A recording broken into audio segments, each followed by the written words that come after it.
this meeting, it changed my entire life. I freaking found it, you guys. A handwritten letter from 2009 and the Berkshire Hathaway annual report. 2009 was chaos. Housing was crashing. People I knew had foreclosed, had filed for bankruptcy. So to think that I was meeting somebody in 2009 that was very excited about investing and had a plan for purchasing multiple properties. Hello, my name is Lizy Hoeffer. I'm a residential loan officer here at Cross Country Mortgage. As a loan officer, I have had a front row seat to see how people build wealth. I've gotten to pull back the curtain and really understood what they're investing in, how they spend their money, what is their strategy for investing, specifically when it comes to real estate. Meeting this man, and I don't think he'd feel comfortable with me outing him on a YouTube video, but let me just say he was super impressive. He owned multiple companies, multiple rental properties, many that were owned free and clear, and he had very, very specific criteria. He was the very first person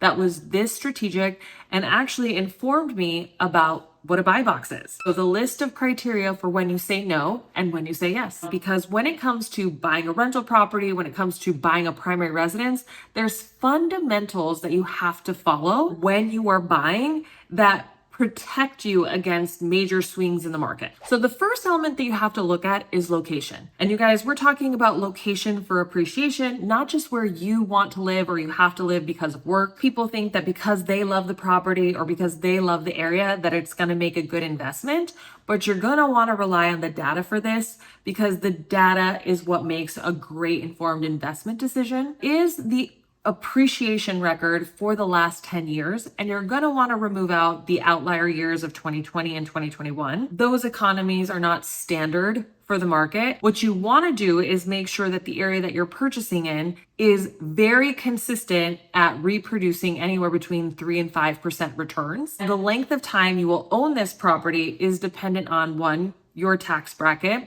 and how much returns you're looking for. You're going to want to look at two other things. You're going to want to look at the turnover rate for these areas. How often are people buying and then selling? And then you're going to want to look at what do rents look like there? Are they keeping up with the market? Are they above the market? Is there a high inventory of rentals in your neighborhood? Supply and demand has a huge impact, you guys, on cash flow. If there's an area with a lot of rentals, it may not make the greatest investment property. Now, if it's still high in appreciation, it could make a good move-up property. This is a good segue into the second thing that you have to consider, which is cash flow. What you net after all of the expenses with the property. You receive this much rent, you subtract your mortgage payment, and then you have to factor in additional costs like homeowners associations, recreation center fees. You have to look at flood insurance, solar panel costs, common area costs. A lot of people, when they are vacating their primaries because they love the home and they love the area and they have a low interest rate, they don't factor in some of these extra costs. And their cash flow is either a break even or it's actually a little bit of a cost. If it's a little bit of a cost, we have to outweigh what the cost is on maintaining that home versus what you could be investing that money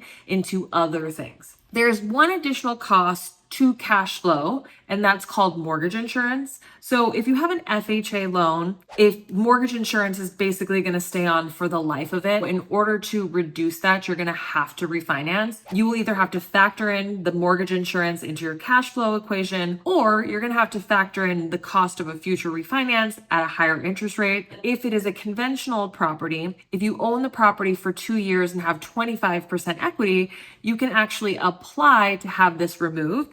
And so that is oftentimes why I recommend a conventional loan if somebody has a longer term investment strategy, because it's an excellent way of improving your cash flow without having the cost of refinancing and the penalty of losing a low interest rate. Be aware of maintenance costs and also costs if you become a landlord, things that you will have to replace, because again, there's always something. You have to think of landscaping, pool costs, roofing costs, AC costs. Property that's cash flowing very little will then have an AC that breaks, and now they're forced to take out a line of credit on that new property that they purchased, or borrow from a 401k or get a private loan to purchase. Location, cash flow, maintenance, and those are the things you want to consider when determining, is this the right investment and what type of real estate investment strategy to employ. For the last couple of years, I have decided decided that I'm going to exclusively do the move up strategy, and knock on wood, I am fortunate enough to do that. But the move up strategy requires you to move anywhere between 2 and 5 years and upgrade your primary residence. The idea is to get a mortgage anywhere between 3 and 5 times your gross income.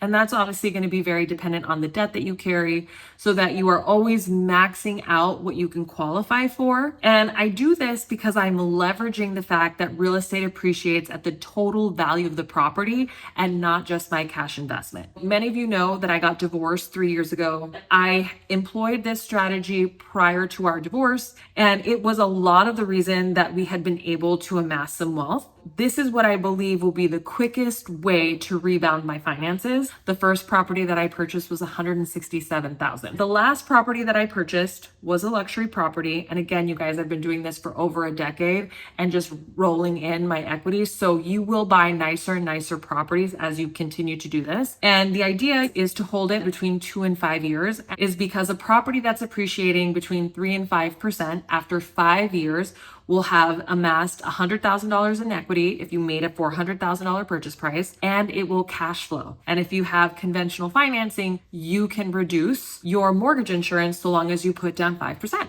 I sold after 2.5 years of owning the property, and that is because I reached my capital gains exemption of $250,000. And for me, because I knew I was going to be moving between 2 and 5 years, I didn't get overly attached to the property. I just knew that when I reached this, I was going to have to move. As of last July, I was already making plans of moving so that I could upgrade my primary residence. You know, this next purchase I did with a partner because it was a much bigger investment that I could make solo. My goal is to buy my next property within the next 5 years too.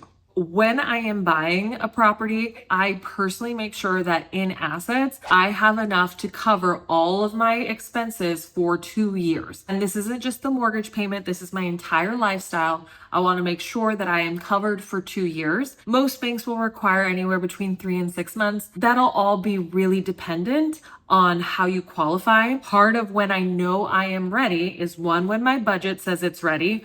Can safely afford my lifestyle. I can still pay down debt, so I'm not carrying a lot of credit card debt, and I'm still able to save and invest. If you can do all of those things, then you know with your new mortgage payment, you are okay to buy, and you don't have to focus hard on the interest rate. You can focus on the opportunities of the market. So I'm bringing this up to you because there are people that are winning in this market despite the high interest rates, and that is cash buyers and investors and big corporations.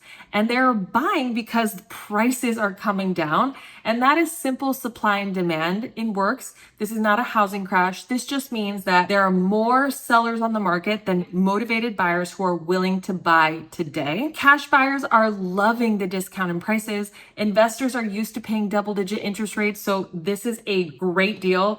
Not to mention there are more loan products available for investors than there ever has been. Corporations, they are looking for places where they can place retirement funds, investor funds, their assets, and they're looking to real estate because it right now, in terms of an investment, it is the most for sure thing. I want you guys to win just like I'm winning, just like other investors are winning. I wanted to share the advice that that real estate investor gave me because it has shaped my entire life. And what he said is, and he included, just so you guys know, the annual report to Berkshire Hathaway. By the way, I still do not own. Having the wealth that this guy had, it just seems so far out of reach until he told me his story and he told me about Warren Buffett and how when people are greedy, that's when you are scared. When other people are fearful, that's when you are greedy. And he taught me about when to purchase in the market. Here was the note. He said, "Lizy, thank you for your help with our investment. As promised, this year's Berkshire Hathaway annual report. Enjoy Warren's letter to shareholders. Then look at page 96